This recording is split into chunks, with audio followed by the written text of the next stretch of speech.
Hello friends, this is Dinesh Ambade from develop skill academy. विद्यार्थी मित्रांनो, develop skill academy या YouTube चॅनलमध्ये आपले स्वागत आहे. आजच्या या व्हिडिओमध्ये आपण इयत्ता 10वीच्या बोर्डाच्या इंग्रजी विषयाचा कृतीपत्रिका आराखडा आणि वेळेचे नियोजन, English activity sheet pattern and time management याबद्दल सविस्तर चर्चा करणार आहोत. चला तर सुरू करूयात आजचा हा व्हिडिओ. विद्यार्थी मित्रांनो, हा व्हिडिओ पाहिल्यानंतर इयत्ता 10वी इंग्रजी विषयाची कृतीपत्रिका सोडवण्यासाठी ज्या तांत्रिक अडचणी आपल्याला येतात त्या सगळ्या इथे सोडवण्यात येतील. त्यानंतर आपल्याला कुठल्याही तांत्रिक अडचणी कृतीपत्रिकेसंदर्भात राहणार नाहीत. तेव्हा हा व्हिडिओ आवडल्यास डेव्हलप स्किल अकॅडमी या चॅनलला सबस्क्राईब करा आणि हा व्हिडिओ आपल्या मित्रांपर्यंत अवश्य पोहोचवा. इयत्ता 10वीच्या नवीन सिलेबसनुसार इंग्रजी विषयाच्या कृतीपत्रिकेची माहिती इथे आपण स्टेप बाय स्टेप पाहणार आहोत. SSC state board exam activity sheet format and time management, इंग्रजी विषयाची कृतीपत्रिका आणि वेळेचे नियोजन, वर्ग 10वा, विषय इंग्रजी. विद्यार्थी मित्रांनो, तुम्हाला माहिती आहे की 15 मार्च पासून 10वीच्या बोर्डाची परीक्षा सुरू होत आहे. तेव्हा इंग्रजी विषयाची कृतीपत्रिका आणि त्या कृतीपत्रिकेला अनुसरून वेळेचे नियोजन याबद्दल आपण माहिती पाहत आहोत. Format of activity sheet 18 marks, class 10th, subject English. 80 गुणांच्या इयत्ता 10वीच्या इंग्रजी विषयाच्या कृतीपत्रिकेचे विभाजन विभागानुसार खालीलप्रमाणे आहे. Section 1 language study for 10 marks, section 2 textual passages for 20 marks. There are 2 passages. Section 3 poetry for 10 marks, section 4 non-textual passage for 15 marks, section 5 writing skill for 20 marks, and section 6 skill development for 5 marks. 10 plus 20 plus 10 plus 15 plus 20 plus 5 is equal to 80 marks. अशा प्रकारे 6 विभागामध्ये 10वीची कृतीपत्रिका विभागल्या गेलेली आहे. प्रत्येक विभाग सोडविणे अत्यंत महत्त्वाचे आहे. तेव्हा जो वेळ आपल्याला या कृतीपत्रिकेसाठी दिलेला आहे त्यानुसार वेळेच्या आत संपूर्ण प्रश्न सोडवता येतील याची आपण काळजी घ्यावयाची आहे. आता आपण ही कृतीपत्रिका स्टेप बाय स्टेप प्रश्नानुसार विभागानुसार नीट लक्षात घेणार आहोत. Format of activity sheet 80 marks, class 10, subject English, section 1 language study, grammar based question. 6 simple activities based on vocabulary and grammar with options. पर्यायासह शब्द आणि व्याकरणावर आधारित 6 सोप्या ऍक्टिव्हिटीज या सेक्शन मध्ये विचारण्यात येतील आणि त्या 6 पैकी आपल्याला फक्त 4 सोडवायचे आहेत. याला गुण 8 आहेत. 4 × 2 = 8 मार्क्स असं विभाजन या ऍक्टिव्हिटीचं आहे. 6च्या 6 ऍक्टिव्हिटी सोडवण्याची आपल्याला आवश्यकता नाही. यामधील फक्त 4 ऍक्टिव्हिटीज आपल्याला सोडवायच्या आहेत. बघा, question 1A, do as directed. सूचनेनुसार वाक्य तयार करा. Attempt any for 8 marks. Number 1, complete the words by using correct letters. मित्रांनो, इथे तुम्हाला 4 शब्द दिलेले असतील. त्या 4 शब्दापैकी एक अक्षर गहाळ केलेलं असेल. त्या ठिकाणी योग्य ते अक्षर टाकून आपल्याला तो शब्द पूर्ण करायचा असतो. जसं फॉर एक्झाम्पल अवॉर्ड, इथे AWARD, W टाकला की हा शब्द पूर्ण होतो. तसे इथे GOUP आहे, इथे जर R टाकला आपण तर ग्रुप हा शब्द तयार होतो. तसेच IGURE, इथे सुद्धा F वापरला की फिगर हा शब्द तयार होतो. तसेच इथे AIMAL, तर इथे N जर टाकला आपण तर ॲनिमल हा शब्द तयार होतो. अशा प्रकारे आपल्याला रिकाम्या जागी एक अक्षर वापरून त्यापासून निर्माण होणारा शब्द तयार करायचा आहे. त्यानंतर सेकंड आहे put the following words in alphabetical order.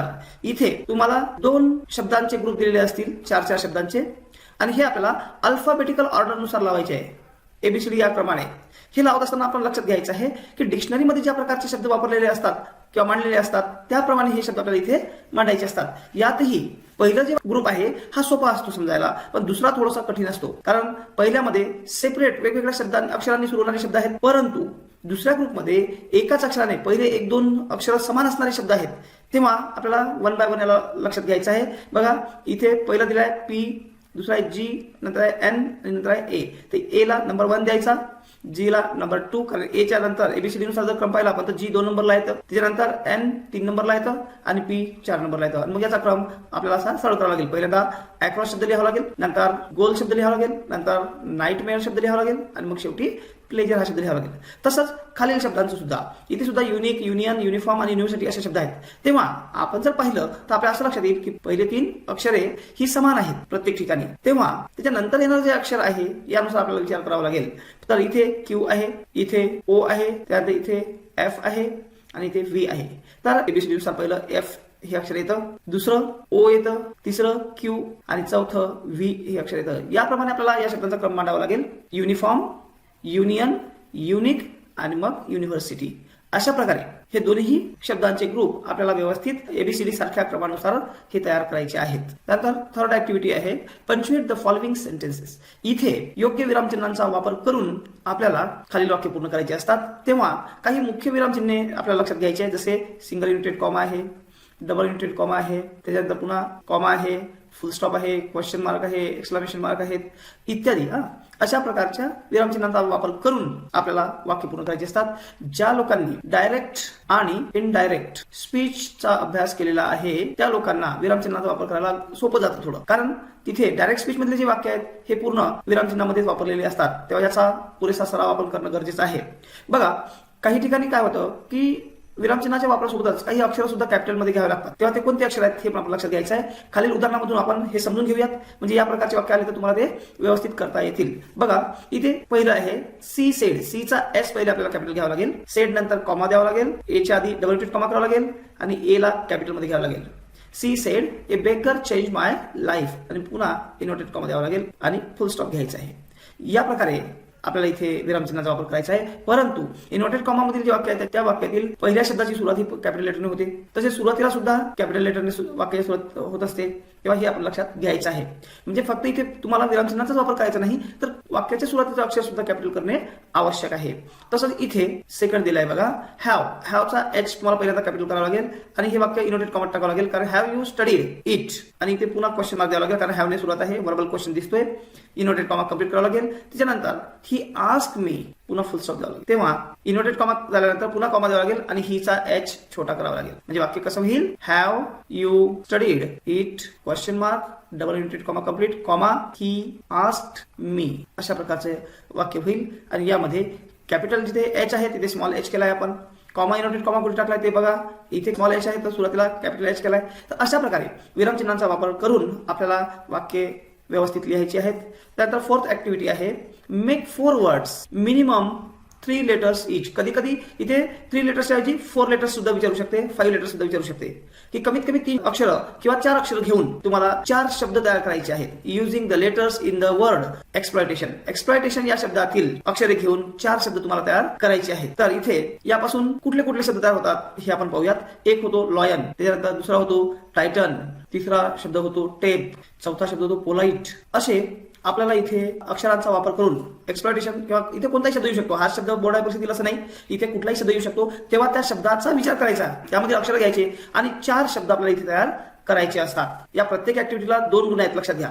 तेव्हा तुम्ही इथे 4 शब्द लिहिले तर याला 2 गुण मिळतील. तेव्हा हे प्रत्येक गोष्ट आपण लक्षात घ्यायची आहे.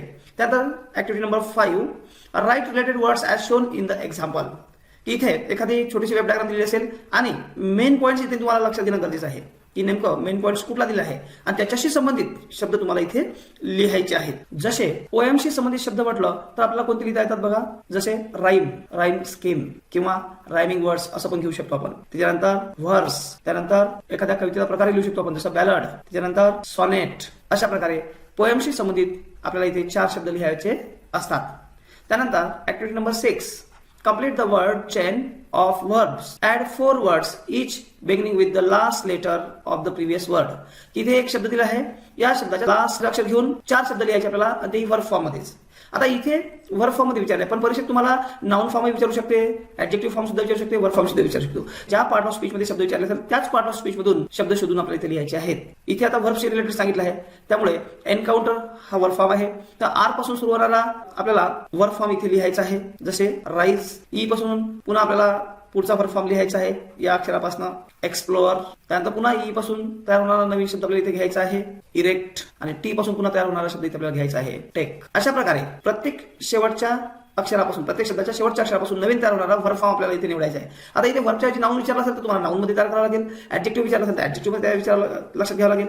तर पार्ट ऑफ स्पीचच्या अनुषंगाने आपल्याला शब्दाच्या जाती लक्षात घेणं गरजेचं आहे आणि त्यानुसार इथे आपल्याला याची उत्तर सुद्धा लिहिता येतील. अशा प्रकारे इथे क्वेश्चन 1A मधील 6 ऍक्टिव्हिटीज आपल्याला आहेत. या 6 पैकी फक्त 4 ऍक्टिव्हिटीज आपल्याला लिहायच्या आहे, एवढं विद्यार्थ्यांनी लक्षात घ्यायचं. आणि 4 ला प्रत्येकी 2 गुण, याप्रमाणे 8 गुणांचे प्रश्न इथे विचारण्यात येतील. त्यानंतर आहे question 1B, do as directed. आता बघा, आधीच्या ज्या सिंपल ऍक्टिव्हिटीज आहेत त्यापेक्षा ही ऍक्टिव्हिटी थोडी डिफिकल्ट असलेली आपल्याला पाहायला मिळेल. जसे बघा, अटेम्प्ट एनीवन, कोणतीही एक सोडवा यामधलं. पुन्हा इथे दुसरं आहे अटेम्प्ट एनीवन आणि पुन्हा यापैकी एक आपल्याला सोडवायचं आहे. पहिलं दिलं आहे बघा, a make a meaningful sentence by using the phrase. फ्रेजचा वापर करून एक अर्थपूर्ण वाक्य तयार करा. आणि इथे कुठेतरी तुम्हाला फ्रेज दिलेली असेल, त्या फ्रेजचा वापर करून आपल्याला वाक्य लिहायचं असेल. फॉर एक्झाम्पल इथे दिलं असेल टू लुक फॉर, अशा प्रकारची एखादी फ्रेज दिलेली असेल तर या फ्रेजचा वापर करून आपल्याला वाक्य लिहायचं आहे.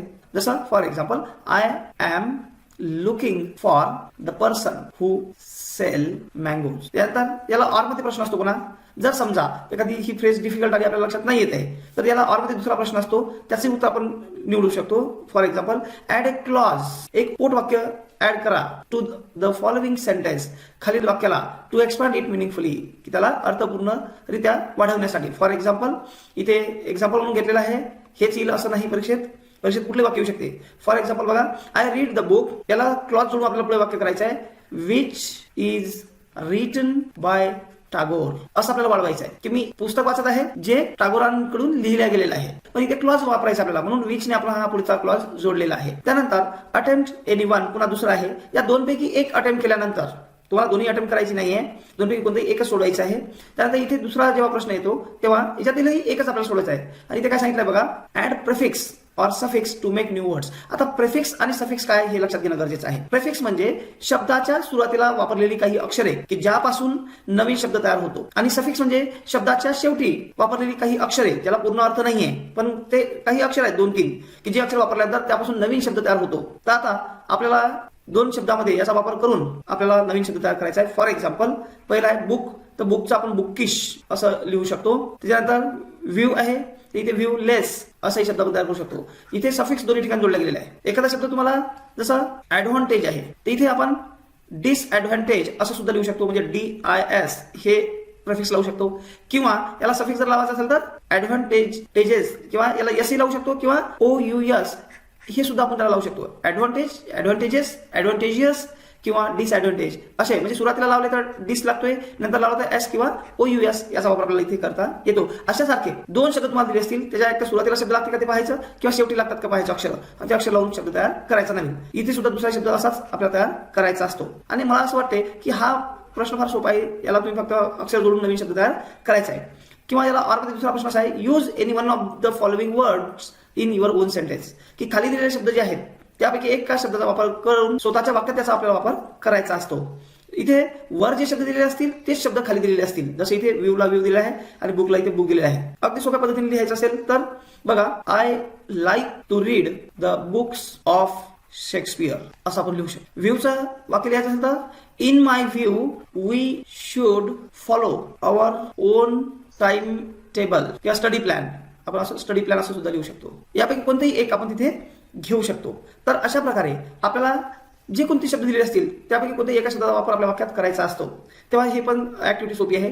बघा, इथे 1 आणि इथे ही 2 या प्रत्येकी 1 गुणासाठी ही ऍक्टिव्हिटी विचारली जाईल. याला 2 मार्क्स आहेत. क्वेश्चन 1A 8 मार्क्स आणि क्वेश्चन 1B 2 मार्क्स, आणि या दोन्हीला मिळून क्वेश्चन 1AB ला 10 मार्क्स आहेत, एवढं लक्षात घ्या. आणि अगदी सोप्या पद्धतीने आपल्याला हे सोडवायचं आहे. काहीही डिफिकल्टी याच्यामध्ये येणार नाही. याच पॅटर्नमध्ये परीक्षेत प्रश्न येतील, हेच प्रश्न येतील असं नाही, परंतु इथे चर्चा करण्यासाठी म्हणून मी हे एक्झाम्पल्स घेतलेले आहेत. त्यानंतर सेक्शन 2 टेक्स्च्युअल पॅसेज, पुस्तकामधील 2 पॅसेज तुम्हाला परीक्षेत विचारण्यात येतील फॉर 20 मार्क्स. प्रत्येक पॅसेज हा 10 मार्कासाठी 10 मार्क्ससाठी परीक्षेत विचारण्यात येईल. Reading skill, vocabulary and grammar based activities ह्या त्या पॅसेजमध्ये येतील. बघा, क्वेश्चन 2A सीन और टेक्स्च्युअल पॅसेज, पुस्तकातला पॅसेज येईल 10 मार्क्ससाठी. Read the following passage and complete the given activities, दिलेला परिच्छेद वाचा आणि त्यावरच्या ऍक्टिव्हिटीज पूर्ण करा. यामध्ये एकूण 5 ऍक्टिव्हिटी येतील, A1, A2, A3, A4 and A5, आणि प्रत्येक ऍक्टिव्हिटी ही 2 गुणांची असेल, म्हणजे 5 × 2 = 10 मार्क्स हे या पॅराग्राफला असतील. तेव्हा प्रत्येक ऍक्टिव्हिटी आपल्याला नीट समजून घ्यायची आहे. पहिली ऍक्टिव्हिटी आहे बघा, ऍक्टिव्हिटी 1 सिंपल फॅक्च्युअल ऍक्टिव्हिटी, साधी वस्तुनिष्ठ कृती ही यामध्ये विचारली जाणार आणि अगदी सोपी ऍक्टिव्हिटी यामध्ये असते. पॅराग्राफ मध्ये सहज याचं उत्तर आपण शोधू शकतो. तेव्हा वस्तुनिष्ठ स्वरूपाचं उत्तर आपल्याला याचं लिहायचं असते. ज्या प्रकारे तुम्हाला परीक्षेत प्रश्न दिला असेल, ऍक्टिव्हिटी दिली असेल त्यानुसार तुम्हाला लिहावं लागेल. जर समजा तिथे वेब डायग्राम असेल, वेब डायग्राम काढावी लागेल. जर तिथे फ्लो चार्ट असेल तर फ्लो चार्ट नुसार तयार करावं लागेल. जर तिथे फिल इन द ब्लँक्सची ऍक्टिव्हिटी असेल तर त्या ब्लँक फिलअप करायचे असतील. जर तिथे ट्रू ऑर फॉल्सची ऍक्टिव्हिटी असेल तर ती ट्रू फॉल्स मध्ये आपल्याला लिहावं लागेल. अगदी सोपी असते आणि सहज आपल्याला लक्षात येते. याचं उत्तर आपल्याला पॅराग्राफमध्ये सहज मिळू शकतं. तेव्हा ही ऍक्टिव्हिटी आपण काळजीपूर्वक सोडवली पाहिजे. त्यानंतर ऍक्टिव्हिटी नंबर 2 आहे complex factual activity for 2 marks. Complex म्हणजे मिश्र, फॅक्च्युअल वस्तुनिष्ठ ऍक्टिव्हिटी कृती. यामध्ये थोडंसं कन्फ्युजन निर्माण करणारी असू शकते, परंतु त्याचंही उत्तर पॅराग्राफमध्ये 100% आपल्याला सापडू शकतं. व्यवस्थित जर आपण पाहिलं तर त्याचं उत्तर सापडतं. फक्त आधीच्या ऍक्टिव्हिटीपेक्षा याची डिफिकल्टी लेवल थोडीशी जास्त असेल, परंतु हे देखील आपल्याला व्यवस्थित लिहिता येऊ शकते. म्हणजे पॅराग्राफमधून हे सुद्धा आपल्याला 100% ऍक्टिव्हिटी निश्चित करून लिहिता येऊ शकते. त्यानंतर activity number 3 activity based on vocabulary, शब्दार्थांवर आधारित ऍक्टिव्हिटी यामध्ये विचारण्यात येईल फॉर 2 मार्क्स. यामध्ये एकतर तुम्हाला सिनोनिम्स समानार्थी शब्द किंवा अँटोनिम्स विरुद्धार्थी शब्द किंवा मॅच द पेअर किंवा फाइंड द मिनिंग किंवा फाइंड द वर्ड दॅट मीन असा प्रश्न येऊ शकते. म्हणजे मिनिंगचे शब्द तुम्हाला विचारले जाऊ शकते. तेव्हा आपण या प्रकारातील ऍक्टिव्हिटीचा अभ्यास इथे लक्षात घेतला पाहिजे की सिनोनिम म्हटलं तर समानार्थी, अँटोनिम्स म्हटलं तर विरुद्धार्थी शब्द, opposite meaning words, match the pairs म्हणजे जोड्या जुळवा आणि मिनिंग शोधा. मिनिंग दिलेलं असतं परीक्षेत, तुम्हाला त्याच्या मिनिंगचे शब्द पॅराग्राफमधून शोधून लिहायचे असतात. मिनिमम 4 वर्ड्स अपेक्षित आहेत. तेव्हा 4 वर्ड्स आपण अचूक लिहिले पाहिजे. याला आउट ऑफ मार्क्स मिळू शकतात. त्यानंतर activity number 4 activity based on contextual grammar. त्या पॅराग्राफमधील वाक्य घेऊन वर आधारित प्रश्न परीक्षेत विचारले जातात. 2 ऍक्टिव्हिटीज तुम्हाला तिथे विचारल्या जातील. यामध्ये अपेक्षित आहे फंक्शनल ग्रामर विचारणे, म्हणजे बहुपर्यायी जसं स्पर्धा परीक्षेमध्ये प्रश्न विचारले जातात त्या प्रकारे. परंतु कधी कधी ते सिंपल पद्धतीने सुद्धा, साध्या पद्धतीने सुद्धा प्रश्न विचारू शकतात. सूचना देऊन की वाक्य दिलेलं असेल, ब्रॅकेटमध्ये सूचना दिली असेल आणि त्यानुसार तुम्हाला ते वाक्य करायचं असेल. जनरली पॅराग्राफमधील वाक्य घेऊन साध्या सोप्या व्याकरणाच्या घटकावरच प्रश्न यात विचारलेले असतात. तेव्हा ते आपण काळजीपूर्वक सोडवले पाहिजे. 2 वाक्य याच्यात विचारण्यात येतील, ज्यामध्ये generally tense, articles, sentence types, voice अशा प्रकारचे प्रश्न आपल्याला पाहायला मिळतात. किंवा इन्फिनिटिव्ह, जिरंड आहे, एखादा यूज आहे, not only but also, if not, no sooner than वगैरे अशासारखे प्रश्न त्यात विचारले जातात. मॉडेल ऑक्सिलरीजचा सुद्धा यात समावेश होऊ शकतो. तेव्हा काही जे बेसिक ग्रामर आहे त्याचा अभ्यास आपण करून ठेवला पाहिजे. त्यानंतर activity number 5 activity based on personal response, expression, creation and imagination. इथे आपलं वैयक्तिक मत एखाद्या पॅराग्राफमधील जी मुख्य कन्सेप्ट आहे त्याला अनुसरून विचारला जाऊ शकतो. तेव्हा पॅराग्राफचं आकलन झाल्यानंतर आपलं वैयक्तिक मत कशावर विचारलं जातं हे त्या पॅराग्राफवर अवलंबून असतं आणि त्याला अनुसरून आपलं स्वतःचं मत आपल्याला इथे 25 ते 30 शब्दात लिहायचं आहे. त्याला अनुसरून आपल्याला आपलं मत मांडायचं आहे, एवढं लक्षात घ्यायचं. याचं उत्तर पॅराग्राफमधून आपण लिहिता कामा नाही. अशा प्रकारे इथे एकूण 5 ऍक्टिव्हिटी विचारण्यात येतील. प्रत्येक ऍक्टिव्हिटीला 2 गुण आहे, म्हणजेच 5 × 2 = 10 मार्क्सची ही ऍक्टिव्हिटी असणार. Question 2A. त्यानंतर question 2B scene textual passage. हा सुद्धा पुस्तकातीलच एका धड्यामधील पॅराग्राफ घेतलेला असेल आणि यामध्ये सुद्धा 10 गुणांची ऍक्टिव्हिटी येतील. As per question 1A another passage from the text book. की क्वेश्चन 1A मध्ये जसा टेक्स्ट बुक मधला पॅराग्राफ विचारला आहे तसा दुसरा पॅराग्राफ पुस्तकातला विचारता येईल. आणि क्वेश्चन 1A मध्ये जशा 5 ऍक्टिव्हिटी विचारल्या आहे, प्रत्येक ऍक्टिव्हिटी 2 गुणांची, याला अनुसरून 10 गुणांच्या ऍक्टिव्हिटी इथे सुद्धा तुम्हाला विचारण्यात येतील. Read the following passage and complete the activities. आणि दिलेल्या कृती पूर्ण करा. B1 सिंपल फॅक्च्युअल ऍक्टिव्हिटी, साधी वस्तुनिष्ठ कृती. B2 कॉम्प्लेक्स फॅक्च्युअल ऍक्टिव्हिटी, मिश्र वस्तुनिष्ठ कृती. B3 activity based on vocabulary, शब्दार्थावर आधारित कृती इथे विचारण्यात येईल. B4 activity based on contextual and functional grammar, अशा प्रकारची ऍक्टिव्हिटी इथे विचारण्यात येईल. त्यानंतर B5 पर्सनल रिस्पॉन्स, आपलं स्वतःचं मत त्या पॅराग्राफमधील मुख्य कन्सेप्टला अनुसरून विचारलेलं असतं. त्याला अनुसरून आपल्याला 25 ते 30 शब्दात आपल्याला हे उत्तर लिहायचं असतं. एवढं आपण लक्षात घ्यायचं आहे. तर अशा प्रकारे क्वेश्चन 1A याप्रमाणेच क्वेश्चन 1B मध्ये देखील प्रश्न विचारण्यात येतात. त्यामुळे यावर आपल्याला जास्त चर्चा करण्याची आवश्यकता नाही. फक्त प्रश्न कसे येतात हे तुम्ही नीट लक्षात घ्यायचे आहे. त्यानंतर सेक्शन 3 पोएट्री फॉर 10 मार्क्स. 10 गुणांचे प्रश्न या सेक्शनवर विचारण्यात येतात. क्वेश्चन 3A आणि B असे 2 प्रश्न या मुख्य प्रश्नांतर्गत विचारण्यात येतात. Question 3A poem for comprehension, एक म्हणजे पोएमचा पॅराग्राफ दिलेला असेल किंवा पोएम पूर्ण दिलेली असेल. त्यावर 5 गुणांचे प्रश्न येतील. त्यामध्ये 3 ऍक्टिव्हिटी विचारण्यात येतात. एक सिंपल फॅक्च्युअल ऍक्टिव्हिटी, साधी वस्तुनिष्ठ कृती, ज्यामध्ये मी तुम्हाला सांगितलंय की ट्रू फॉल्स किंवा फिल इन द ब्लँक्स किंवा वेब डायग्राम किंवा फ्लो चार्ट सारख्या ऍक्टिव्हिटी यामध्ये विचारण्यात येतात. त्यानंतर ऍक्टिव्हिटी 2 कॉम्प्लेक्स फॅक्च्युअल ऍक्टिव्हिटी, मिश्र वस्तुनिष्ठ कृती, यामध्ये थोडं सिंपल फॅक्च्युअल ऍक्टिव्हिटीपेक्षा थोडी डिफिकल्टी लेवल जास्त असलेली ऍक्टिव्हिटी विचारण्यात येते, पण ही सुद्धा पॅराग्राफमधून तुम्हाला लिहिता येईल. त्यानंतर थर्ड ऍक्टिव्हिटी असेल activity based on poetic devices. ही 1 गुणांची आहे. वरच्या 2 ऍक्टिव्हिटी 2-2 गुणांची आहे. याप्रमाणे 2 + 2 + 1 = 5 एवढ्या ऍक्टिव्हिटी यामध्ये विचारण्यात येतील. तर पोएटिक डिव्हाइसेस मध्ये नेमकं कुठली ऍक्टिव्हिटी विचारण्यात येईल या संदर्भात आपण इथे थोडक्यात बोलणार. बघा, याच्यामध्ये 2 मुख्य प्रकारच्या ऍक्टिव्हिटी विचारण्यात येतात. एक तर फिगर ऑफ स्पीच, एखादा एक्झाम्पल दिलेला असेल, म्हटलं आणि सांगितलं असेल की identify and explain the figure of speech in the following example, किंवा एखाद्या फिगर ऑफ स्पीचचं नाव दिलेलं असेल आणि त्याला अनुसरून एक्झाम्पल शोधून तुम्हाला लिहायला सांगितलं असेल. किंवा दुसरी ऍक्टिव्हिटी येईल रायमिंग वर्ड्स और राईम स्कीम. एक तर तुम्हाला रायमिंग वर्ड्स शोधून लिहायला लावलेले असतील, सांगितले असतील, किंवा त्या रायमिंग वर्ड्सला अनुसरून राईम स्कीम लिहायला सांगितलेली असू शकते. आता रायमिंग वर्ड्स म्हणजे काय, तर प्रत्येक ओळीच्या शेवटचं अक्षर जे यमकाच्या जोड्या म्हणतो आपण त्याला, तर त्या तुम्हाला शोधून लिहायचे असतील. आणि राईम स्कीम म्हणजे काय, की या यमकाच्या जोड्यांना दिलेला क्रम ABCD मध्ये त्याला आपण राईम स्कीम म्हणतो. तर हे दोन्ही विचारले जाऊ शकते, कधी एक विचारला जाऊ शकते, फिगर ऑफ स्पीच किंवा हे 2 पैकी एक असा प्रश्न परीक्षेत विचारण्यात येतो. तेव्हा 1 गुणांची ऍक्टिव्हिटी आहे आणि ही सिंपल असते. फिगर ऑफ स्पीचचा चांगला अभ्यास करून ठेवा. रायमिंग वर्ड्स कसे काढायचे तुम्हाला माहिती आहे, राईम स्कीम कशी काढायची याबद्दल तुम्हाला माहिती आहे, फार काही कठीण नाही आहे. तेव्हा त्याचा नीट अभ्यास करून ठेवा. त्यानंतर question 3B appreciation of the poem, कवितेचे रसग्रहण लिहिण्याचा प्रश्न परीक्षेत येतो आणि हा सुद्धा 5 गुणांचा असतो. यामध्ये 5 पॉइंट्स दिलेले असतात. Point 1 title, half mark. Point 2 name of the poet, half mark. Point 3 rhyme scheme, 1 mark. Point 4 figure of speech for 1 mark. And then point 5 theme or central idea, आणि हे 2 ते 3 ओळी तुम्हाला लिहायचं आहे, याला 2 मार्क्स. याप्रमाणे 5 मार्क्सच्या ऍक्टिव्हिटी इथे तुम्हाला विचारण्यात येतील. आणि कवितेचे अप्रिशिएशन लिहिण्यासाठीचा जो प्रश्न येतो हा अगदी सोपा असतो. वर जो पॅराग्राफ क्वेश्चन 3 मध्ये दिला तो नाही, तर दुसरा एक पॅराग्राफ दिलेला असेल आणि तो पॅराग्राफ कुठल्या पोएमचा आहे तो लक्षात घ्यायचा. त्या पोएमचं टायटल इथे तुम्हाला लिहायचं आहे. त्यानंतर ती पोएम कोण लिहिली आहे त्या पोएटचं नाव लिहायचं आहे. त्यानंतर त्यामध्ये राईम स्कीम कोणती वापरलेली आहे हे त्या एखाद्या स्टांजाच्या शेवटच्या शब्दांवरून लक्षात घ्यायची, ती इथे लिहायची आहे. जसं A, B, C अशा प्रकारची जनरली राईम स्कीम असते. कधी A, B अशी सुद्धा असू शकते, कधी A, B एवढी सुद्धा असू शकते. ते नीट लक्षात घ्यायची. हीच येईल असं नाही, त्यात स्टांजामध्ये कुठली राईम स्कीम दिली आहे ते नीट पाहायचं, ती लिहायची आहे. त्यानंतर figure of speech, figure of स्पीचचा प्रश्न येईल. म्हणजेच तुम्हाला एक फिगर ऑफ स्पीचचं एक्झाम्पल घ्यावं लागेल आणि त्याचं नाव देऊन थोडंसं मांडावं लागेल 1 ते 2 ओळीत. त्यानंतर थीम हा मुख्य विषय आहे. थीम म्हणजे विषय, कवितेचा कुठला विषय आहे, कशाला अनुसरून कविता लिहिलेली आहे, सेंट्रल आयडिया म्हणजे मुख्य संकल्पना काय वापरलेली आहे ती पाहायची आणि त्याबद्दल 2 ते 3 ओळीत उत्तर आपल्याला इथं लिहायचं आहे. याप्रमाणे इथे 5 गुणांसाठी ॲप्रिशिएशनचा प्रश्न विचारण्यात येईल. त्यानंतर आहे सेक्शन 4 नॉन टेक्स्च्युअल पॅसेज. इथे एकच पॅसेज विचारला जाईल, 15 मार्क्स. यामध्ये या क्वेश्चन 4A आणि क्वेश्चन 4B असे 2 प्रश्न येतात. एक क्वेश्चन 4A मध्ये अनसीन एक्स्ट्रॅक्ट असेल, जो नॉन टेक्स्च्युअल आहे, पुस्तकाच्या बाहेरचा असेल, जो तुम्हाला सोडवण्यासाठी दिलेला असेल. जसं आपण आधीच्या पॅराग्राफ बद्दल चर्चा केली त्याचप्रमाणे ऍक्टिव्हिटी, यात देखील 5 ऍक्टिव्हिटी येतात. A1, A2, A3, A4 आणि A5. A1 ऍक्टिव्हिटी असेल सिंपल फॅक्च्युअल, साधी वस्तुनिष्ठ स्वरूपाची फॉर 2 मार्क्स. A2 ऍक्टिव्हिटी असेल कॉम्प्लेक्स फॅक्च्युअल, मिश्र वस्तुनिष्ठ स्वरूपाची ऍक्टिव्हिटी फॉर 2 मार्क्स. त्यानंतर तिसरी ऍक्टिव्हिटी असणार ऍक्टिव्हिटी बेस्ड ऑन व्होकॅब्युलरी, पुन्हा शब्दार्थावर आधारित ऍक्टिव्हिटी ते आलेली असेल, पॅराग्राफ मधील शब्दांना अनुसरून ती असेल for 2 marks. Then activity 4 based on contextual grammar, की त्या पॅराग्राफ मध्ये वाक्य घेऊन त्यावर व्याकरणाच्या घटकावर प्रश्न विचारण्यात येतील. त्यानंतर activity 5 based on personal response, आणि तुमचं इथे स्वतःचं मत मांडण्यासाठी ऍक्टिव्हिटी 5 इथे विचारलेली असेल. अशा प्रकारे 5 activities, each activity carries 2 marks, means 5 × 2 = 10 marks साठी ही ऍक्टिव्हिटी परीक्षेत आलेली असेल.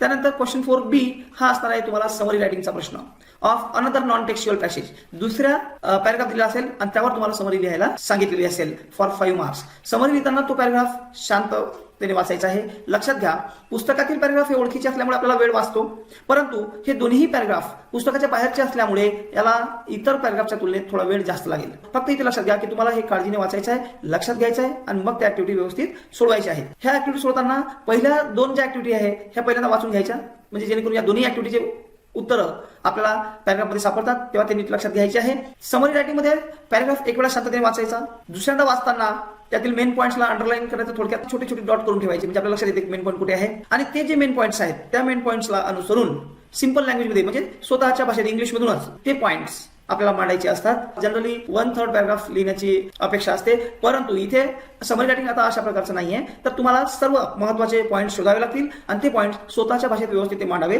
लागतील. आणि तुम्हाला एक सुटेबल टायटल सुद्धा द्यायचं आहे. लक्षात घ्या, टायटलला स्पेशल मार्किंग आहे. टायटल हे कमीत कमी शब्दात आणि मुख्य आशयाच्या अनुषंगाने आपल्याला देता आलं पाहिजे. तर इथे समरी ही आपली जनरली 8 to 10 लाईन्स मध्ये समरी होऊ शकते साधारणपणे. आणि एक शीर्षक या अनुषंगाने इथे 5 मार्क्सचं डिवायडेशन करण्यात आलेलं आहे.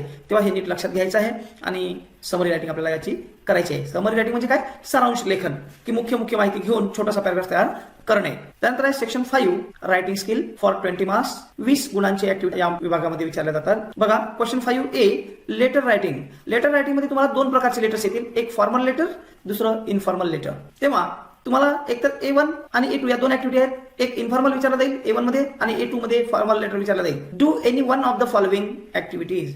खालील ऍक्टिव्हिटी पैकी कोणती एक ऍक्टिव्हिटी आपल्याला लिहायची आहे. तर बघा, इन्फॉर्मल ऍक्टिव्हिटी म्हणजे कोणता? पत्रव्यवहार, घरगुती पत्रव्यवहार. आणि फॉर्मल म्हणजे कार्यालयीन पत्रव्यवहार. कार्यालयीन पत्रव्यवहार लिहित असताना त्याची भाषा देखील व्यवस्थित असावी लागते. आपण साधारणपणे दैनंदिन जीवनात ज्या प्रकारची भाषा वापरतो तशी भाषा फॉर्मल लेटरमध्ये येत नाही. इन्फॉर्मल लेटरमध्ये मात्र आपण साधारणपणे ज्या प्रकारे बोलतो त्या भाषेचा आपण वापर इथे करू शकतो. परंतु कार्यालयीन भाषेचा वापरच आपल्याला फॉर्मल लेटरमध्ये करायचा आहे, हे लक्षात घ्यायचं आहे. इन्फॉर्मल लेटर म्हणजे काय आणि इन्फॉर्मल लेटरमध्ये कसे मार्कांचं डिवायडेशन केलेलं आहे, फॉर्मॅट काय हे लक्षात घ्यायचं आहे आपल्याला. तसेच त्यानंतर आपण A2 मध्ये फॉर्मल लेटरच्या संदर्भात माहिती पाहणार आहोत. बघा, इन्फॉर्मल लेटर म्हणजे नातेवाईक, मित्र, परिवारातील सदस्य यांना लिहिलेले पत्र म्हणजे इन्फॉर्मल लेटर. आणि ही ऍक्टिव्हिटी 5 गुणांची आहे, एवढं लक्षात घ्यायचं आपल्याला. तेव्हा 5 गुणांचं विभाजन कसं केलं आहे हे आपण लक्षात घेऊयात. सर्वात पहिल्यांदा सेंडर्स ऍड्रेस डेट याला हाफ मार्क्स दिलेला आहे. त्यानंतर ज्या व्यक्तीला अनुसरून आपण लेटर लिहितोय त्याला अनुसरून वापरलेले सॅल्युटेशन कुठले आहेत त्याला अनुसरून हाफ मार्क्स दिलेला आहे. त्यानंतर मेन बॉडी फॉर 2.5 मार्क्स दिलेले आहेत. त्यानंतर जे क्लोज करतो आपण म्हणजे शेवटचा पॅराग्राफ लिहितोय आपण त्या तो हाफ मार्क्स साठी आहे. हे झाले आपले 4 गुणांचं डिवायडेशन आपण काय लिहिलं यासाठी. आणि शेवटचा 1 मार्क आहे ग्रामर साठी, की आपण जे लिखाण काम केलेलं आहे, जे वाक्य लिहिले आहेत त्यात कुठलीही मिस्टेक असता कामा नये. जे तुम्हाला घरी जास्तीत जास्त सराव करायचा आहे ज्यामुळे तुमच्या ग्रामरच्या चुका टाळल्या जातील. तर इथे half plus half plus 2.5 plus half plus 1 is equal to 5 मार्क्सचं डिवायडेशन इथे दिलेलं आहे. त्यानंतर आहे ऍक्टिव्हिटी 2 फॉर्मल लेटर. याला कार्यालयीन पत्रव्यवहार म्हटलं जातं आणि याची भाषा देखील कार्यालयीन भाषा असली पाहिजे, म्हणजे सुटसुटीत आणि ऑफिशियल लँग्वेज ती वाटली पाहिजे. तेव्हा यामध्ये कुठले मुद्दे येतात आणि ते कसे लिहायचे आपल्याला लक्षात घ्यायचं आहे. सर्वप्रथम सेंडर्स ऍड्रेस, पत्र लिहिणाऱ्याचा पत्ता, डेट याला हाफ मार्क्स आहे. त्यानंतर रिसिपंट्स ऍड्रेस याला हाफ मार्क्स आहे. त्यानंतर पत्राचा विषय काय तो आपल्याला लिहावा लागतो आणि त्याला ज्या व्यक्तीला अनुसरून आपण पत्र लिहितो त्याला अनुसरून योग्य असं सॅल्युटेशन, डिअर सर, मॅडम असं आपल्याला तिथे सॅल्युटेशन वापरावं लागतं. तर या दोन्हीला अनुसरून हाफ मार्क्स आहे. Then main body of letter त्यासाठी 2 मार्क्स आहेत. मेन बॉडीमध्ये आपल्याला लक्षात घ्यायचं इथे की 3 पॅराग्राफ आपल्याला इथे लिहायचे आहे. एक इंट्रो, दुसरा डिटेल्स आणि थर्ड कन्क्लुडिंग पार्ट. तर अशा 3 पार्ट्स मध्ये आपल्याला हा पॅराग्राफ लिहायचा असतो. क्लोजिंग साठी हाफ मार्क्स ऑलरेडी दिलेला आहे, त्यामुळे इथे 2 पॅराग्राफ साठी 2 मार्क्स आहेत हे लक्षात घ्या. त्यानंतर इथे half plus half 1 plus half 1.5, then 2 marks means 3.5 and then closing half marks 4 marks इथे या पॉईंट्स अनुसरून दिलेले आहेत. त्यानंतर ग्रामरसाठी ग्रामॅटिकल चुका नसतील तर त्याला 1 मार्क दिलेला आहे. असं 4 + 1 इज इक्वल टू 5 मार्क्सचं डिवायडेशन इथे दिलेलं आहे. लक्षात घ्या, कधी कधी काय असतं की इन्फॉर्मल आणि फॉर्मल लेटरचे असे बॉक्स दिलेले असतात, बॉक्समध्येच प्रश्न असतात, त्याच्या आधी किंवा नंतर एक जाहिरात दिलेली असते किंवा एखादे न्यूजपेपर मधील रिपोर्ट दिलेला असतो. त्या रिपोर्टला अनुसरून तुम्हाला फॉर्मल आणि इन्फॉर्मल लेटर लिहिण्यासाठी दोन्ही प्रश्न दिलेले असतात. त्यातला एक चूज करायचा आणि याच फॉर्मॅटमध्ये लिहायचा. जर इन्फॉर्मल लेटर असेल तर sender's address, salutation, main body, closing याच फॉर्मॅटमध्ये आपल्याला लेटर लिहायचं आहे आणि ग्रामॅटिकल मिस्टेक्स टाळायचे आहेत. त्याप्रमाणे फॉर्मल लेटर लिहित असताना sender's address and date, recipient's address, subject, salutation, main body, closing या फॉर्मॅटमध्ये आपल्याला फॉर्मल लेटर लिहायचं आहे. तर 2 पैकी 1 नीट समजून घ्यायचा प्रश्न आणि त्याला अनुसरून आपल्याला लिहायचा आहे. 5 गुणांची ऍक्टिव्हिटी आहे एवढं लक्षात घ्या. या 2 पैकी एकच तुम्हाला लिहायची आहे. त्यानंतर क्वेश्चन 5B. क्वेश्चन 5B मध्ये डायलॉग रायटिंग आणि याला मध्ये ड्राफ्टिंग स्पीच चा प्रश्न विचारण्यात येतो. हा प्रश्न सुद्धा आपल्याला 5 गुणांच्या अनुषंगाने लक्षात घ्यायचा आहे. यामध्ये B1, B2 अशा 2 ऍक्टिव्हिटी येतात. Do any one of the following आणि खाली दिलेल्या आकृतीपैकी कोणती एक ऍक्टिव्हिटी लिहा सांगितलं असते. तर इथे B1 मध्ये 3 क्वेश्चन्स आहेत आणि हे 3 क्वेश्चन्स 5 मार्क्स साठी आहे. तर इथे डायलॉग रायटिंग मध्ये पहिल्या 2 जे असतात ऍक्टिव्हिटी ह्या अगदी सोप्या आहेत, त्या नीट लक्षात घ्यायच्या आणि व्यवस्थित लिहायचे आहे. फॉर एक्झाम्पल बघा, prepare a dialogue from jumbled sentence. इथे तुम्हाला 4 सेंटेन्सेस विल बी गिव्हन. 4 वाक्य दिलेली असतील आणि ते जम्बल्ड मॅनर मध्ये आहे. तर डायलॉग बनवण्यासाठी त्या जम्बल्ड सेंटेन्सचा क्रम व्यवस्थित करायचा ज्यापासून डायलॉग्स तयार होतील. तर त्याचा योग्य क्रम मांडणे यासाठी 1 मार्क आहे. यात आपल्या मनाने आपल्याला फार वेगळे वाक्य लिहायची नाही आहेत. जे वाक्य आहेत त्यांचा क्रम व्यवस्थित मांडायचा आहे. त्याच्यानंतर कम्प्लीट द डायलॉग. इथे डायलॉग दिलेले असतील 4 पैकी 2 डायलॉग कम्प्लीट दिले असतील आणि 2 फिल इन द ब्लँक्स दिले असतील. तर त्या ब्लँक्स आपल्याला फिलअप करायचे असतात वरच्या डायलॉगला अनुसरून. फॉर एक्झाम्पल इथे एक्झाम्पल दिलेलं आहे. Ramesh, do you like cricket? Ramesh गणेशला विचारतो. इथे 2 मुलं आहेत, रमेश आणि गणेश. रमेश गणेशला विचारतो की तुला क्रिकेट आवडते का? त्यावर गणेशचा रिस्पॉन्स काय असेल? आवडत असेल तर यस, नसेल तर नाही. त्यावर गणेशचा रिस्पॉन्स काय असेल? Yes, I like to play cricket किंवा आय लाईक क्रिकेट. अशा प्रकारे. नंतर मग Ramesh, who is your favourite player? मग तुझा फेवरेट प्लेअर कोण आहे? तर गणेश सांगेल त्याला जो आवडीचा असेल. For example Virat Kohli. अशा प्रकारे इथे याचे रिस्पॉन्स लिहिण्यासाठी 1 मार्क दिलेला आहे. त्यानंतर ऍक्टिव्हिटी नंबर 3, राईट ए डायलॉग बिटवीन. इथे एखाद्या व्यक्तीचं नाव दिलेलं आणि अँड पुन्हा आहे, म्हणजे इथे दोन्ही व्यक्तीचं, फॉर एक्झाम्पल ए आणि बी, इथे कुठल्याही व्यक्तीचं नाव दिलेलं असू शकतं. ऑन आणि मग त्याला अनुसरून एक विषय दिलेला असेल डायलॉग रायटिंगचा की तुम्हाला या विषयाला अनुसरून डायलॉग लिहा. Write minimum 3 meaningful exchanges. Exchanges म्हणजे काय? 3 डायलॉग ए चे आणि 3 डायलॉग बी चे, असे तुम्हाला 6 डायलॉग लिहायचे आहे. 6 डायलॉग साठी इथे 3 गुण आहेत, म्हणजे हाफ मार्क एका डायलॉगला आहे, एवढं लक्षात घ्या. त्यानंतर याला ऑर मध्ये B2 असतो, लक्षात घ्या. डायलॉग रायटिंगला ऑर मध्ये B2 असतो. ड्राफ्टिंग स्पीच, भाषण लेखन. राईट ए स्पीच ऑन, इथे टॉपिक दिलेला असेल, त्या टॉपिकला अनुसरून तुम्हाला स्पीच लिहायचा आहे. With the help of the following points. एखादा प्रसंग, त्या प्रसंगाला अनुसरून एखादा टॉपिक दिलेला असतो, त्या टॉपिकला अनुसरून खाली काही पॉइंट्स दिले असतात. 4 ते 5 पॉइंट्स इथे दिलेले असतात. ते पॉइंट्स पाहून ते सगळे पॉइंट्स तुम्हाला स्पीच मध्ये ऍड करायचे आहेत, एवढं लक्षात घ्यायचं आहे. स्पीच लिहिताना सर्वात पहिल्यांदा आपल्याला त्या स्पीचचा जो टॉपिक आहे तो टॉपिक लिहायचा उत्तरामध्ये, आणि मग त्याचं जी सुरुवात असते स्पीचची, ज्याप्रमाणे आपण करतोय तसं honourable, dais, respected guest, teachers and dear friends, अशी सुरुवात आपल्याला या स्पीचची करायची आहे. त्यानंतर मग जो काही प्रसंग असेल त्या प्रसंगाचं नाव, टुडे ऑन दिस ऑकेजन, जो प्रसंग आहे, I am going to express my ideas about, आणि मग त्या टॉपिकचं नाव पुढे लिहायचं आणि मग हे पुढे कंटिन्यू करायचं. हा झाला आपला इंट्रोडक्शनचा पॅराग्राफ. त्यानंतर मेन बॉडी म्हणजे मेन कंटेंट याच्यात आपला असला पाहिजे. मेन कंटेंट नंतर तिसरा पॅराग्राफ, यामध्ये 1-2 पॅराग्राफ तुम्ही करू शकता. त्यानंतर लास्ट पॅराग्राफ जो असेल तो असेल कन्क्लुडिंग पॅराग्राफ. याप्रमाणे 3 ते 4 पॅराग्राफ मध्ये आपल्याला हे स्पीच रायटिंग करायचं आहे. नियर अबाउट 100 or 120 वर्ड्स मध्ये आपल्याला हे अपेक्षित आहे. तेव्हा 1 ते 1.5 पेज व्यवस्थित स्पीच आपल्याला लिहिता आलं पाहिजे. आणि यामध्ये जे पॉइंट्स दिले असतील ना, topic and supported points will be given. तुम्हाला 4 पॉइंट्स सुद्धा वरील टॉपिकला अनुसरून दिलेले असतील. ते पॉइंट्स लक्षात घ्यायचे आणि आपल्या स्पीचमध्ये त्या पॉइंटचा उपयोग देखील आपल्याला करायचा आहे. अशा प्रकारे आपल्याला डायलॉग रायटिंग किंवा स्पीच रायटिंग या 2 पैकी 1 लिहायचं असेल. आणि हा प्रश्न डायलॉग रायटिंगला ऑर मध्ये असल्यामुळे डायलॉग रायटिंगला 5 गुण आहे. डायलॉग रायटिंगचा प्रश्न जसा 5 गुणांचा आहे तसं याला देखील 5 गुण आहेत. 2 पैकी 1 तुम्हाला लिहायचं आहे. त्यानंतर क्वेश्चन 6A, इन्फॉर्मेशन ट्रान्सफर चा प्रश्न परीक्षेत येतो फॉर 5 मार्क्स, 5 गुणांसाठी. यामध्ये A1 आणि A2 अशा 2 ऍक्टिव्हिटी विचारण्यात येतील. Write any one of the following activities. ज्या काही खाली ऍक्टिव्हिटी दिल्या असतील त्यातील कोणतेही 2 पैकी 1 ऍक्टिव्हिटी आपल्याला लिहायची आहे. A1 मध्ये बघा, दोन्ही ऍक्टिव्हिटी इन्फॉर्मेशन ट्रान्सफरवर आधारितच आहे. यामध्ये A1 ऍक्टिव्हिटी आहे नॉन व्हर्बल टू व्हर्बल, म्हणजे तुम्हाला एखादी डायग्राम दिलेली असेल, जसे ट्री डायग्राम आहे किंवा टेबल किंवा ग्राफ किंवा पाय चार्ट असा सर्कल मधील जो चार्ट असतो त्याप्रमाणे, किंवा एखादा ग्राफ दिलेला असेल अशा प्रकारचा, तर त्या ग्राफला अनुसरून जी डायग्राम दिली आहे त्यामध्ये जी माहिती दिली आहे ती नीट लक्षात घ्यायची आणि त्यावरून एक पॅराग्राफ आपल्याला तयार करायचा आहे. तेव्हा हा पॅराग्राफ म्हणजेच व्हर्बल, नॉन व्हर्बल म्हणजे डायग्राम आणि त्या डायग्रामवरनं पॅराग्राफ तयार करायचा आहे. तेव्हा नॉन व्हर्बल टू व्हर्बल म्हणजे डायग्रामवरून आपल्याला पॅराग्राफ तयार करायचा आहे. म्हणजे आकृतीच्या डायग्रामच्या स्वरूपात असलेली माहिती ही परिच्छेदाच्या स्वरूपात आपल्याला लिहायची असते. याला म्हटलं जातं नॉन व्हर्बल टू व्हर्बल. त्यानंतर त्याला ऑर मध्ये प्रश्न येतो A2 verbal to non verbal, म्हणजे एक पॅराग्राफ तुम्हाला तिथे दिलेला असेल, म्हणजे पॅराग्राफच्या स्वरूपात तिथे माहिती दिलेली असेल, त्यावरून तुम्हाला डायग्राम तयार करायची आहे. यामध्ये सुद्धा ट्री डायग्राम, टेबल किंवा सिंपल नोट सारख्या डायग्राम तुम्हाला विचारण्यात येतात. Paragraph will be given and asked to present the information in tree diagram or table or simple note. यापैकी एखाद्या डायग्राम मध्ये तुम्हाला परीक्षेत माहिती मांडा असं सांगितलेलं असेल. पॅराग्राफच्या स्वरूपातली माहिती मुद्द्यांच्या स्वरूपात काढून त्याची डायग्राम तयार करणे म्हणजे व्हर्बल टू नॉन व्हर्बल. आता याला जे 5 गुण दिले आहेत हे 5 मार्क्स कसे दिलेले आहेत याबद्दल माहिती पाहूयात. Marking scheme, information transfer, read and present in A graphic form, म्हणजेच इथे पॅराग्राफ वाचा आणि पॅराग्राफ वाचून त्याला आकृतीच्या स्वरूपात, डायग्रामच्या स्वरूपात ती माहिती मांडा असा प्रश्न येतोय. त्याला व्हर्बल टू नॉन व्हर्बल म्हटलं जातं. यामध्ये चार्ट येऊ शकते, ट्री डायग्राम येऊ शकते, फ्लो चार्ट येऊ शकते, नोट मेकिंग म्हणजे सिंपल नोट येऊ शकते, डज अँड डोंट्स असा एखादा चार्ट येऊ शकते. तर ते वाचायची पॅराग्राफची माहिती आणि त्याला डायग्राम मध्ये मांडायचं असतं. दुसरं, observe the graphic and describe, की जी काही डायग्राम आहे ती ऑब्झर्व करा, डायग्रामच्या स्वरूपातील माहिती अभ्यासा आणि तिचं वर्णन हे पॅराग्राफच्या स्वरूपात करा असा प्रश्न परीक्षेत विचारण्यात येतो. तेव्हा हे लिहित असताना नॉन व्हर्बल टू व्हर्बल म्हणजे डायग्राम वरून पॅराग्राफ तयार करत असताना जे डायग्रामला टायटल आहे ते टायटल लिहायचं, त्याला 1 मार्क आहे. त्यानंतर यूज द गिव्हन पॉइंट्स, जे डायग्राम मध्ये मेन पॉइंट्स दिले असेल त्याला अनुसरून पॅराग्राफ तयार करायचा आहे, त्याला 2 मार्क्स. त्यानंतर ग्रामर हे आपण लक्षात घ्यायचं आहे, त्याला 1 मार्क आहे.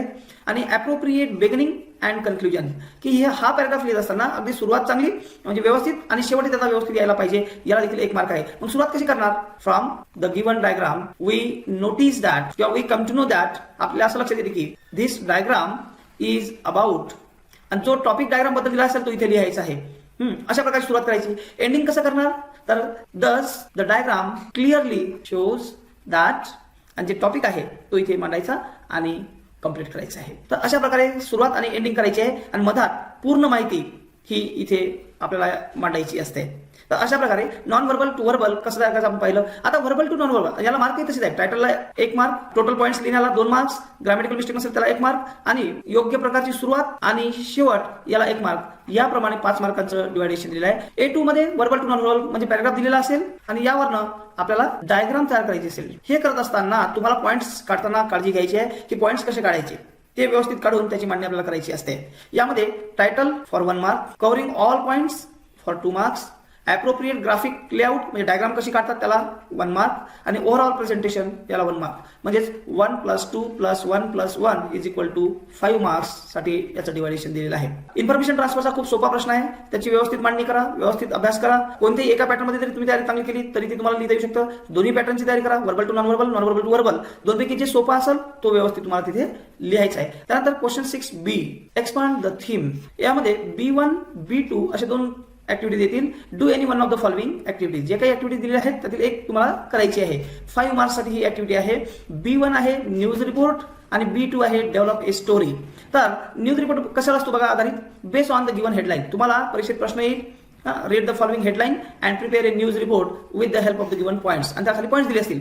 हेडलाईन म्हणजे काय? शीर्षक, आणि त्याखाली काही पॉईंट्स दिले असतील ते पॉईंट्स सगळे तुम्हाला त्या रिपोर्टमध्ये मांडायचे आहे. तर रिपोर्ट रायटिंग करत असताना लक्षात घ्या की सर्वात पहिल्यांदा तुम्हाला हेडलाईन जी आहे ती व्यवस्थित लिहायची आहे. नंतर तुम्हाला डेटलाईन लिहायची आहे. डेटलाईन मध्ये प्लेस आणि डेट, दिनांक हे लिहायचं आहे. त्यानंतर रिपोर्टर्स नेम, रिपोर्टर कोण आहे त्याचं नाव लिहावं लागेल इथे, इमॅजिनरी लिहिलं तरी चालतं. त्याच्यानंतर यामध्ये इंट्रो, त्या न्यूजचा लिहावा लागेल, रिपोर्टचा इंट्रो, नंतर मेन बॉडी. या फॉर्मॅटमध्येच तुम्हाला रिपोर्ट रायटिंग करायचं आहे. 5 गुणांचा हा प्रश्न आहे, हा व्यवस्थित तुम्हाला करायचा आहे. त्यानंतर याला और मध्ये प्रश्न आहे develop a story. Develop a story नॅरेटिंग and experience with the help of the following beginning और एंड, सजेस्ट सुटेबल टायटल. तुम्हाला खाली एक स्टोरीचा शेवट किंवा स्टोरीची सुरुवात दिली असेल, जनरली सुरुवात दिलेली असते, त्यामध्ये सुद्धा 4-5 पॉईंट्स दिलेले असतात. ते पॉईंट्स घेऊन त्या स्टोरीची रायटिंग करायची आहे किंवा एखादा एक्सपिरियन्स तुम्हाला कथन करायला सांगितला असतो तो मांडायचा असतो आणि त्याला एक सुटेबल टायटल सुद्धा तुम्हाला द्यायचं असते. तेव्हा स्टोरी रायटिंग किंवा रिपोर्ट रायटिंग यापैकी एक चांगलं तयार केलं तरी चालेल किंवा तुम्ही दोन्हीची तयार केली, जे सोपं असेल तर ते मग आपल्याला लिहिता येईल. त्यानंतर सेक्शन 6 लास्ट सेक्शन आहे स्किल डेव्हलपमेंट. यावर आधारित आपल्याकडे जे स्किल आहेत लँग्वेजचे त्याला अनुसरून इथे हा सेक्शन आहे फॉर 5 मार्क्स. यामध्ये question 7A, B and C 3 activity येतील. ट्रान्सलेशन बेस्ड ऍक्टिव्हिटी असतील. ह्या कशावर आधारित असतील? ट्रान्सलेशनवर आधारित, की आपल्या मातृभाषेमध्ये आपल्याला हे जे इंग्लिश मधील वर्ड्स किंवा सेंटेन्स असतील हे आपल्याला मातृभाषेत लिहायचे असतील. तेव्हा प्रश्न काय लक्षात घ्या, भाषांतर ज्याला म्हटलं जातं तो प्रश्न भाषांतरावर आधारित प्रश्न आहे. Translate the following words into your medium of instruction. Medium of instruction म्हणजे मातृभाषा, की तुमची बोलण्याची जी मातृभाषा आहे त्यामध्ये तुम्हाला हे शब्द ट्रान्सलेट करायचे आहे.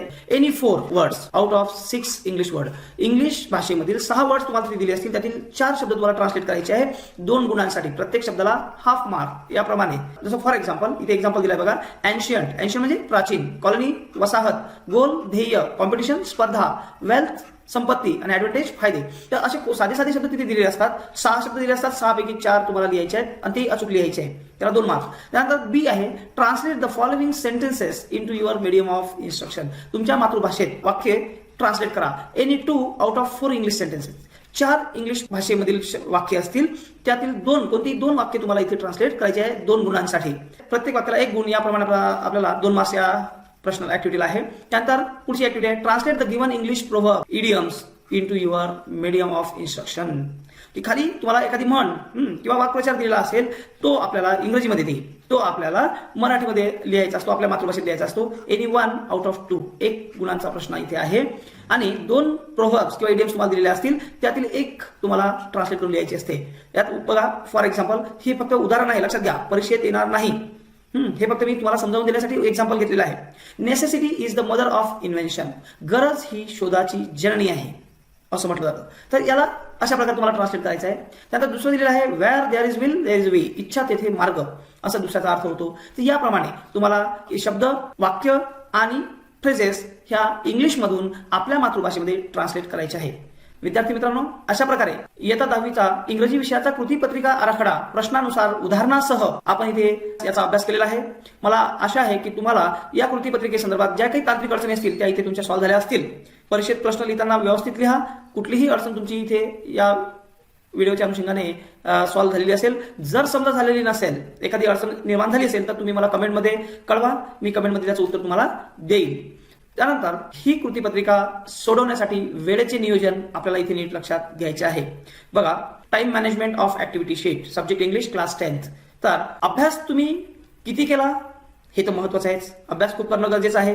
अभ्यास केल्यानंतर पेपर तुम्ही कसा लिहिणार हे महत्वाचं आहे. पण यासोबतच पेपर लिहित असताना, ऍक्टिव्हिटी शीट सोडत असताना सगळे प्रश्न वेळेच्या आत अचूक कसे लिहिले जातील याचेही नियोजन करणं गरजेचं आहे. तेव्हा टाइम मॅनेजमेंट हे अगदी फार महत्वाचं आहे. किंवा टाइम मॅनेजमेंट कसं करायचं हे आपण प्रश्नानुसार इथे याची देखील थोडक्यात चर्चा करणार आहोत. चला तर पाहूयात. Time management of activity sheet, subject English, class 10th. Section 1 language study. यामध्ये क्वेश्चन 1A आणि B असे 2 प्रश्न विचारण्यात येतात फॉर 10 मार्क्स. पहिला question 1A for 8 marks and question 1B for 2 marks. Question 1A करता आपल्याला 15 मिनिट्स आणि क्वेश्चन 1B करता 4 मिनिट्स. याप्रमाणे 19th मिनिट मध्ये आपल्याला हे प्रश्न कंप्लीट झालेच पाहिजे. या अनुषंगाने सोडवायचे आहे. याचा सराव घरी व्यवस्थित करा. त्यानंतर section 2 textual passage, question 2A for 10 marks and question 2B for 10 marks. 2 परिच्छेद पुस्तकामधील प्रत्येकी 10 गुण याप्रमाणे 20 गुणांसाठी विचारण्यात येतील. आणि प्रत्येक प्रश्नामध्ये 5 ऍक्टिव्हिटी असणार आहेत. आणि 5 ऍक्टिव्हिटी याप्रमाणे 5 × 3 = 15 मिनिट्स मध्ये आपले हे प्रश्न लिहिणं व्हायलाच पाहिजे. म्हणजे 15 मिनिट क्वेश्चन 2A करता आणि क्वेश्चन 2B करता 15 मिनिट. याप्रमाणे 15 + 15 = 30 मिनिट्स मध्ये आपले हे प्रश्न व्हायलाच पाहिजे. त्यानंतर question 3A poem for comprehension. यामध्ये सुद्धा 3 ऍक्टिव्हिटी येतील. 2 + 2 + 1 = 5 मार्क्स. आणि याकरता 12 मिनिट्स आपल्याला वेळ द्यायचा आहे. Then question 3B poem for appreciation. हे सुद्धा 5 गुणांसाठी देणार आणि यामध्ये सुद्धा 4 पॉइंट्स आपल्याला लिहायचे असतील. तेव्हा 8 मार्क्स हे याला पुरेसे आहेत. तर 12 + 8 = 20 मिनिट्स मध्ये हा प्रश्न आपला कंप्लीट व्हायलाच पाहिजे. त्यानंतर सेक्शन 4 नॉन टेक्स्च्युअल पॅसेज. यामध्ये एकच पॅराग्राफ येतोय आणि हा पुस्तकाच्या बाहेरचा असतो. तेव्हा क्वेश्चन 4A यामध्ये सुद्धा वरील पॅसेज प्रमाणेच 5 ऍक्टिव्हिटी देतील फॉर 10 मार्क्स. आणि हा अपरिचित पॅसेज असल्यामुळे, पुस्तकाच्या बाहेरचा असल्यामुळे याला वेळ लागतो थोडा, आणि म्हणून याला आपण 20 मिनिट्स, इतर पॅराग्राफच्या तुलनेत 5 मिनिट एक्स्ट्रा इथे दिलेले आहेत. तर 20 मिनिट्स मध्ये आपला हा पॅराग्राफ वरच्या ज्या काही ऍक्टिव्हिटी आहे ह्या पूर्ण सोडवणं होतील. हे सोडवण्यासाठी पहिल्यांदा तर तुम्ही 5 मिनिटात पॅराग्राफ शांतपणे वाचून घ्यायचा आहे. आणि मग 5 ऍक्टिव्हिटी आहेत, प्रत्येक ऍक्टिव्हिटीला 3 मिनिट जरी दिली आपण तरी 20 मिनिटात आपल्या पूर्ण ऍक्टिव्हिटीज सोडवल्या जातील. Then question 4A summary writing. Summary रायटिंगचा प्रश्न वरील जो काही पॅराग्राफ असेल दिलेला तुम्हाला तो वाचूनच लिहायचा असतो 5 मार्क्स साठी. आणि याला शीर्षक सुद्धा तुम्हाला द्यायचं आहे. तेव्हा हा सुद्धा पॅराग्राफ तुमच्यासाठी अपरिचित असल्यामुळे याला सुद्धा आपल्याला समरी रायटिंग करायची आहे. फक्त 2 ते 3 पॅराग्राफ मध्ये छोट्या 10-12 ओळीत आपली समरी व्हायला पाहिजे. तेव्हा याला देखील 15 मिनिट्स लागतील. आणि दोन्ही मिळून 35 मिनिट्स मध्ये हा प्रश्न आपला कंप्लीट व्हायलाच पाहिजे. त्यानंतर section 5 writing skill. Question 5A letter writing आहे फॉर 5 मार्क्स. आणि लेटर लिहायचं म्हटलं की आता थोडासा सराव नसल्यामुळे आपल्याला थोडा वेळ लागू शकतो. तेव्हा हा लेटर रायटिंगचा प्रश्न 18 मार्क्स मध्ये व्हायलाच पाहिजे. त्यानंतर क्वेश्चन 5B डायलॉग रायटिंग आहे किंवा स्पीच रायटिंगचा प्रश्न आहे. तेव्हा हा देखील 5 मार्क्स आहे आणि याला देखील 18 मार्क्स आपण दिलेले आहेत. म्हणजे 18 + 18 = 36 मिनिट्स मध्ये हा प्रश्न 100% पूर्ण करायचा आहे आपल्याला आणि होतोच. तेव्हा यानुसार तुम्ही व्यवस्थित तयारी करा. त्यानंतर question 6A information transfer for 5 marks आणि याला देखील आपण 18 मिनिट्स सेम दिलेले आहेत. त्यानंतर question 6B expand the theme. यामध्ये न्यूज रिपोर्ट किंवा स्टोरी रायटिंग येते. तेव्हा यालाही 5 गुण आहेत आणि 18 मिनिट्स मध्ये हा प्रश्न कंप्लीट होतो. म्हणजे क्वेश्चन 6A आणि B 18 plus 18 is equal to 36 minutes मध्ये हा प्रश्न कंप्लीट करता येतो. त्यानंतर section 6 skill development, question 7A translation. ट्रान्सलेशनचा हा प्रश्न असतो, 5 गुणांचा प्रश्न आहे आणि याला आपण 15 मिनिट्स दिलेले आहे, 15 मिनिटं, आणि 15 मिनिटांमध्ये हा प्रश्न सहजगत्या तुम्हाला सोडवता येऊ शकतो. त्यानंतर 15 plus 4 plus 15 plus 15 plus 12 plus 8 plus 20 plus 15 plus 18 plus 18 plus 18 plus 18 plus 15 is equal to 191 minutes एवढे लागतात. त्यानंतर आपल्याला टोटल जे टाइम मिळतोय हा टाइम आहे 210 मिनिट्स. देन हे जर मायनस केले आपण यामधून तर आपल्याला 19 मिनिट्स एक्स्ट्रा राहतात. आणि हे 19 मिनिट्स जे आहेत इथे हे आपल्याला क्रॉस चेकिंगसाठी पाहिजेत की आपण सर्व प्रश्न सोडवलेत की नाही, कुठले प्रश्न बाकी राहिलेले आहेत का, हे सुद्धा आपल्याला इथे चेक करायचं आहे. आणि एखादा प्रश्नाचं उत्तर लिहायचं राहिलं असेल तर आपल्याला तिथे ते लिहायचं आहे. सर्व प्रश्न जे आपण लिहिले त्याला क्वेश्चन नंबर्स दिलेले आहेत की नाही हे सुद्धा आपल्याला पाहायचं आहे. आणि याप्रमाणे इथे आपल्याला टोटल 180 मिनिट्सच्या ऐवजी 210 मिनिट्स हे आपल्याला मिनिमम याकरता मिळतील. हे वेळेचं नियोजन आपल्यासाठी फक्त मार्गदर्शन म्हणून आहे. प्रत्येक विद्यार्थ्याची गती कमी अधिक असू शकते, तेव्हा या वेळेच्या नियोजनामध्ये आपण आपल्या अभ्यासाच्या गतीनुसार कमी अधिक बदल करू शकतो. तेव्हा या वेळेच्या नियोजनाचा तुम्ही अभ्यास करून आपल्या गतीनुसार, आपल्या अभ्यासाच्या क्षमतेनुसार आपण स्वतःचं वेळेचं नियोजन करणे आवश्यक आहे. तर याप्रमाणे आपण नियोजन केल्यास आपला संपूर्ण पेपर व्यवस्थितरित्या सोडवला जाऊ शकतो. सर्व प्रश्न वेळेच्या आत पूर्ण होऊ शकतात आणि आपल्याला इंग्रजी विषयामध्ये चांगले गुण मिळू शकतात. तेव्हा विद्यार्थी मित्रांनो, पुन्हा एकदा तुम्हाला बोर्डाच्या परीक्षेच्या खूप खूप शुभेच्छा. व्हिडिओ जर आवडला असेल तर माझ्या चॅनलला सबस्क्राईब करा, तसेच आपल्या मित्रांपर्यंत ह्या व्हिडिओला शेअर करा. ठीक आहे, तर चला विद्यार्थी मित्रांनो थांबूयात. पुन्हा एकदा बोर्डाच्या परीक्षेच्या आपण सर्वांना खूप खूप शुभेच्छा. थँक्यू.